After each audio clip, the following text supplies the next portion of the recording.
In the summer of 1590, a ship from England approached the shores of Roanoke Island, off the coast of what is now North Carolina. The captain expected to hear laughter, see cooking fires, and find a thriving settlement. But as he stepped onto the beach, there was nothing. No smoke, no voices, no signs of life, only silence. The entire colony, men, women, and children, had vanished. Over 100 souls, gone without a trace. There were no bodies, no signs of battle, no clues. Only one word carved into a wooden post. A single, haunting word. Croatoan. No one knew what it meant, but that word would become one of the greatest mysteries in American history. This is the true story of the lost colony of Roanoke, America's first unsolved mystery. In the late 1500s, England was eager to expand its power across the oceans. Spain had become rich and mighty through its colonies in South America. Queen Elizabeth I wanted to rival that power. She chose a brave and ambitious explorer named Sir Walter Raleigh to lead England's first attempt to establish a permanent settlement in the New World. In 1585, Raleigh sent a group of men to Roanoke Island. The plan was to create a base for trade and exploration. But the first expedition faced disaster. The colonists struggled to survive in the harsh environment. Food was scarce, and relations with local native tribes quickly turned violent. When English ships returned a year later, the settlement was abandoned. But Raleigh didn't give up. 2 years later, in 1587, he organized a new expedition, this time with families, craftsmen, farmers, and even children. It wasn't a military mission anymore. It was the beginning of a new society. The leader of this expedition was John White, an artist and map maker. Among the settlers was his daughter, Eleanor Dare, who was pregnant. When the group arrived at Roanoke, they rebuilt the fort, planted crops, and started a new life. That summer, Eleanor gave birth to the first English child born in the New World, a baby girl named Virginia Dare. Her birth was a symbol of hope, a new beginning for England and America. For a short time, life in the colony seemed peaceful, but problems soon arose. The settlers faced food shortages, unpredictable weather, and growing tension with nearby tribes. When the situation became desperate, the colonists urged John White to return to England to get supplies. It was a painful decision, but he agreed. Before he left, White told them that if they ever had to move, they should carve a message indicating where they went, and if they were in danger, they would carve a cross above it. White sailed back to England, promising to return quickly. But fate had other plans. As soon as he arrived in England, war broke out with Spain. The Spanish Armada threatened to invade, and every ship was ordered to defend the homeland.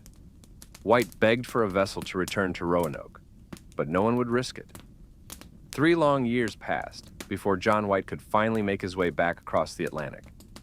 When he arrived at Roanoke in August of 1590, the scene was haunting. The fort was dismantled. Houses had been taken apart, as if the settlers had moved rather than been attacked. But there were no people, not one. The colony was silent. White searched desperately for any sign of his family. His heart must have stopped when he saw the carving on a wooden post, the word Croatoan. There was no cross above it, so he believed they might have moved to Croatoan Island, about 50 miles south. White wanted to sail there immediately, but a terrible storm forced his ship to retreat. He never returned. He never found his daughter. He never found Virginia Dare, and he never learned the fate of the colony he had built. The story of Roanoke spread across England. How could an entire colony vanish without a trace? Over time, theories began to emerge, some logical, others far more mysterious. The most accepted theory is that the settlers joined local tribes, possibly the Croatan or Hatteras Indians. Later settlers reported meeting Native Americans with gray eyes, light hair, and English words in their language. Archaeologists have found European tools and artifacts in those regions, suggesting the colonists may have integrated with the natives. Another theory suggests they were attacked by the Spanish. At that time, Spain was patrolling the American coastline, determined to destroy any English attempt at colonization. Yet, no Spanish records ever mentioned such an attack. Some believe the colonists perished from starvation or disease.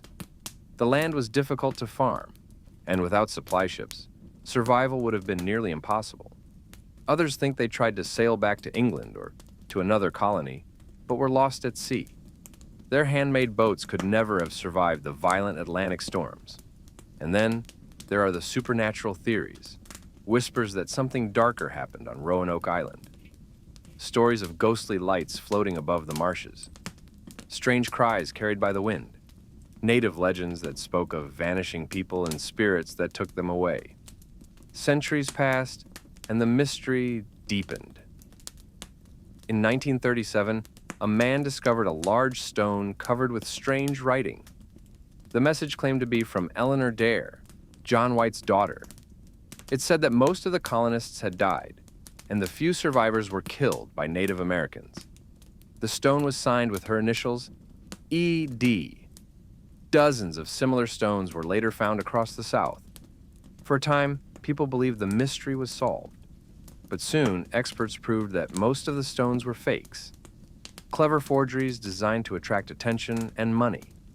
Still, the discovery reignited public fascination with the lost colony. In recent decades, archaeologists have continued the search. At a site about 50 miles inland, known as Site X, researchers uncovered European tools and pottery dating to the same period as the Roanoke settlement. Could this be where some of the colonists went?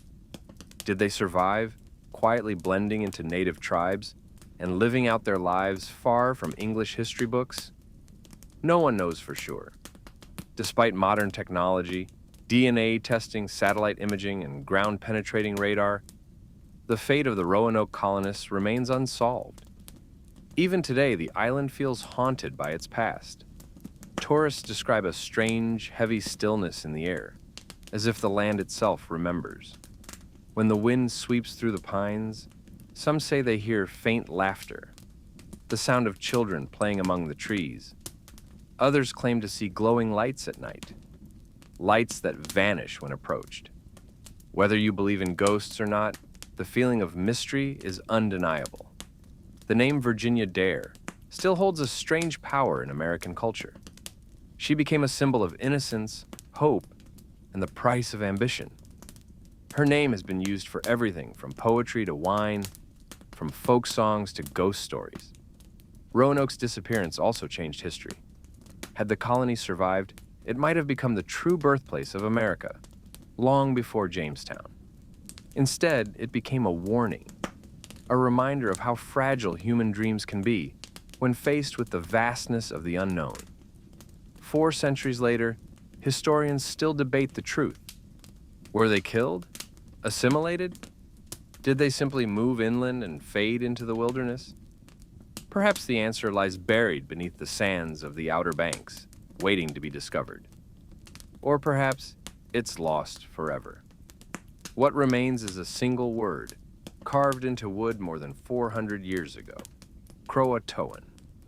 That word has echoed through history, appearing in literature, television, and folklore. It has come to symbolize mystery itself, because deep down, every mystery tells us something about who we are, our curiosity, our courage, our endless desire to explore, to understand, to survive. The lost colony of Roanoke is not just a story about people who vanished. It's about the human spirit, the dream of a new world, the cost of exploration, and the shadows that history sometimes leaves behind. And maybe, just maybe, somewhere out there in the Carolina woods, the descendants of those colonists still live on, unaware of the legend they became. Until we find the truth, the wind will keep whispering one word across the dunes of time: Croatoan.